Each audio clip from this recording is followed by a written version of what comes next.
شریعت ایک پھول ہے اور طریقت اس کی خوشبو ہے۔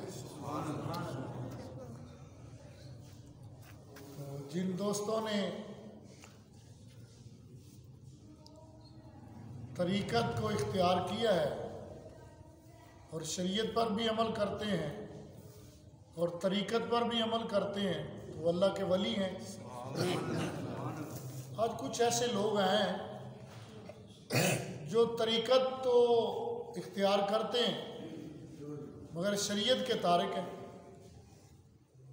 نہ نماز ہے نہ روزہ ہے، شریعت نہیں ہے، طریقت ہے۔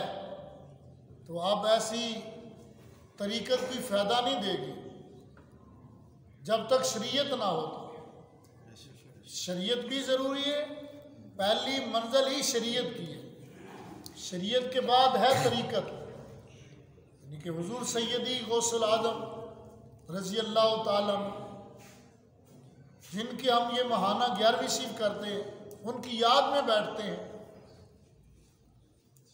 تو انہوں نے سب سے پہلے مدرسے میں جا کر علم حاصل کیا ہے،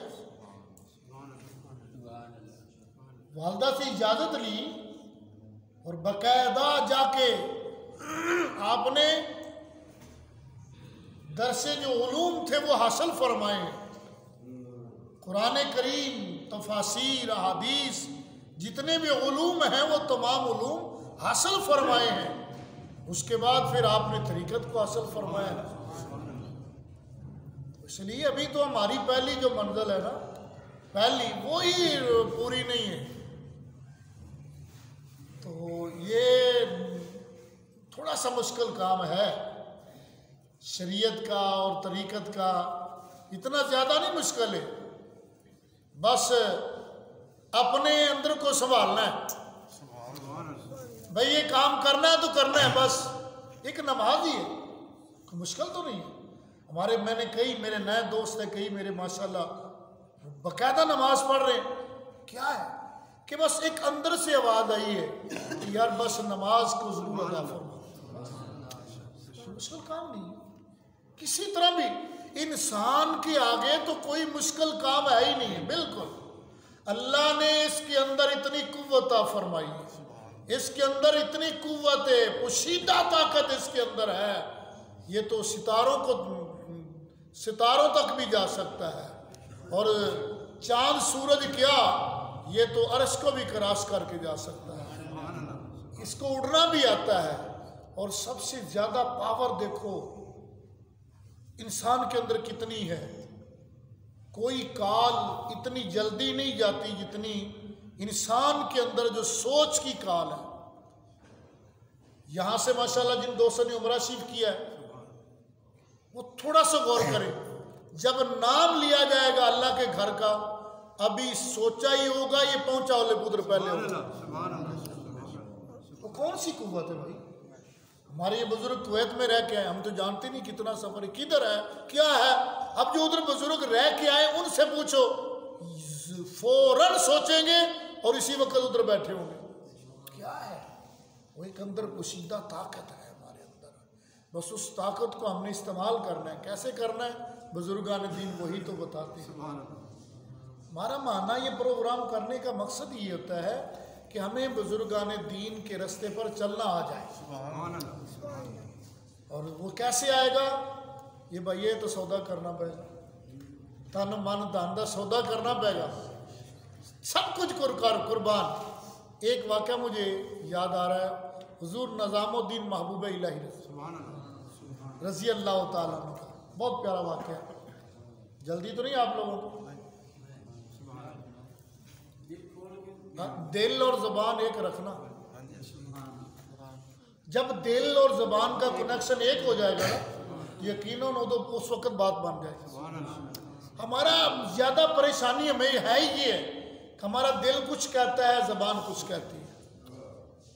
جب زبان اور دل کا کنیکشن ایک ہو جائے گا تو اس وقت کئی منزلیں ہمیں حاصل ہو جائیں گی۔ اندر آواز کچھ ہوتی ہے، زبان پر کچھ ہوتا ہے۔ ہمارے جیسے کئی ایسے جاہل، کئی صوفی جو ہیں ایسے جاہل قسم کے، تو یہ منزل حضور محبوب الہی نظام الدین محبوب الہی.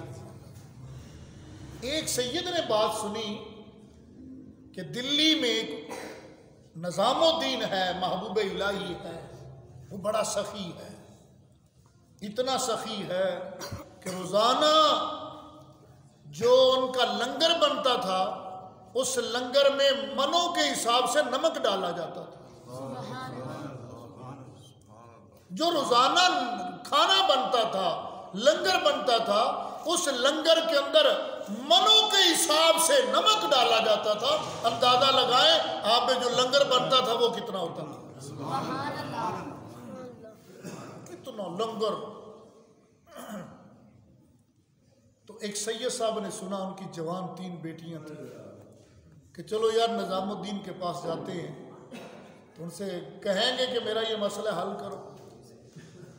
اتفاق یہ ہوا کہ جب سید صاحب گئے، ملاقات ہوئی تو آپ نے بڑا احترام فرمایا. فرمایا بھائی بیٹھ جاؤ، آج کا جتنا بھی لنگر آئے گا، لنگر سے مراد ہے جو نذرانے لوگ پیش کرتے تھے، خدمت کرتے تھے، یہ علماء کی خدمت، یہ صوفیاء کی خدمت کرنا، یہ بزرگان دین کا شعار رہا ہے. فرمایا جتنا بھی لنگر ہوگا آج سید صاحب کو دے. شام ہوئی، سید صاحب تشریف لائے تو عرض کی حضور معذرت کے ساتھ آج تو 1 روپیہ بھی نہیں کہیں سے آیا.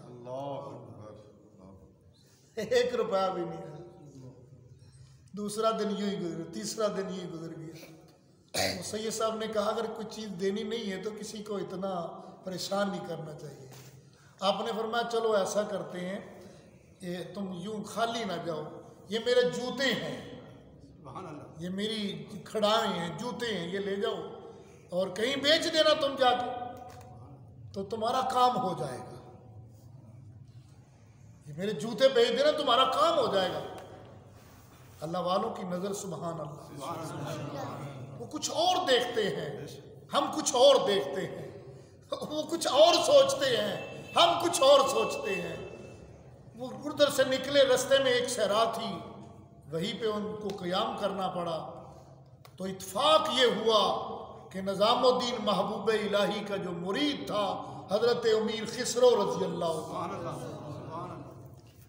وہ بھی اسی رات اسی شہر میں ٹھہرا. اب یہ سید صاحب سوچتے جا رہے تھے میں کیا کروں گا اس جوتے کا، کون خریدے گا، کتنے میں بک جائے گا، میرا کیسے کام ہوگا. بس یہی اسی پریشانی کے عالم میں رات صحرا میں ٹھہرا.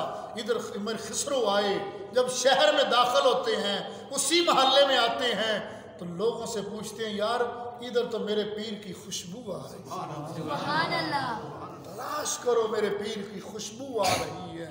تلاش کرتے کرتے کرتے اسی صحرا میں گئے.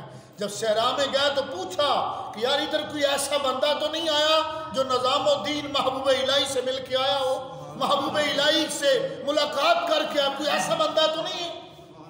تو ایک جو وہ سید صاحب تھے اس نے کہا یار کیا بتاؤں ان کو، یہ تو ایسے باتیں کر رہا ہے، ایسے باتیں، زیارت ملاقات کیا، میں کیا بتاؤں اس کو. اس نے پھر کہا کہ بتاؤ سچ بتانا، ادھر کوئی محبوب الہی سے ملاقات کرنے والا تو نہیں آیا. تو سید صاحب نے کہا یار کیا کہہ رہے ہو، میں ملاقات کر کے آیا، 3 راتیں گزار کے آیا ہوں تیرے پیر کے پاس. اس نے کہا بتاؤ میرے پیر نے تمہیں کیا نوازا ہے، کیا دیا ہے میرے پیر نے تجھے، بتاؤ. اس نے کہا دینا کیا ہے تمہارے پیر نے، کچھ بھی نہیں دیا اس نے. میں تو اتنی بڑی آرزو لے کر گیا تھا، اتنی بڑی خواہش تھی میری، اس نے تو کچھ بھی نہیں دیا.